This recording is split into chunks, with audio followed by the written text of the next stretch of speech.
একবার পৃথিবীতে বৃষ্টির অভাবে খরা নেমে এলো।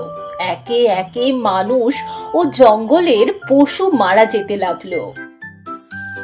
সব জন্তুদের মধ্যে মিটিং শুরু হলো কিভাবে পৃথিবীতে বৃষ্টি আনা যায়। ব্যাঙ স্বইচ্ছায় বৃষ্টি আনার দায়িত্ব নিল। এরপর আমি ভগবানের কাছে গিয়ে জিজ্ঞাসা করব কেন তিনি পৃথিবীতে বৃষ্টি পাঠানোর কাজে অবহেলা করছেন। এর জন্য কালই আমি সকাল সকাল রওনা দেব। ভগবানের প্রাসাদে যাওয়ার রাস্তা ছিল খুবই ক্লান্তিকর।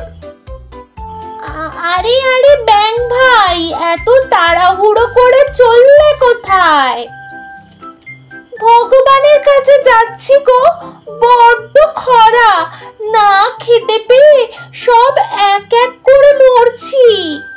ও তাই বুঝি, চলো চলো আমিও যাব তোমার সাথে।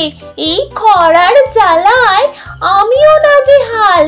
জল নেই তাই ফুল নেই, ফুল নেই তো মধু নেই, আর মধু না থাকলে আমরা খাবোটা কি?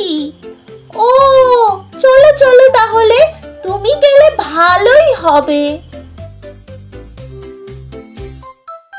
ও ভাই, যাচ্ছোটা কোথায় তোমরা? আমি ও ব্যাঙ ভাই যাচ্ছি ভগবানের প্রাসাদে। এই খরার চক্করে আমরা সবাই নাকাল হয়ে যাচ্ছি। বটে বটে, খরায় তো সব ফসল নষ্ট হয়ে যাচ্ছে, দানা ছাড়া বাঁচবো কি করে? চলো আমিও যাব তোমাদের সাথে।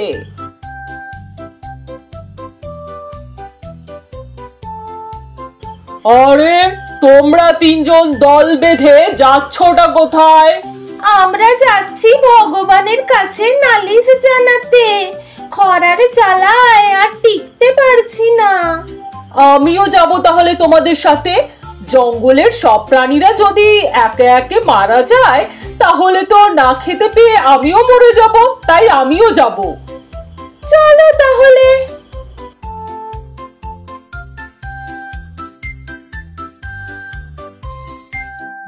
প্রাসাদে পৌঁছে সবাই দেখলো মন্ত্রীরা সবাই ভোজে ব্যস্ত আর নৃত্যে মগ্ন।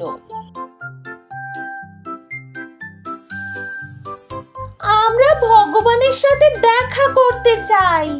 কোনো দেখা হবে না, যাও যাও, দেখা সাক্ষাৎ করতে এসেছে। রক্ষীরা বার করে দাও এদের। এই রক্ষী, একদম এগোবে না, আমি কিন্তু খেয়ে নেবো তোমায়। আমি কিন্তু হুল ফুটিয়ে দেব বলে দিচ্ছি। আরে বাঁচাও, আমাকে বাঁচাও, বাঁচাও। হইচই শুনে ভগবান বেরিয়ে আসে।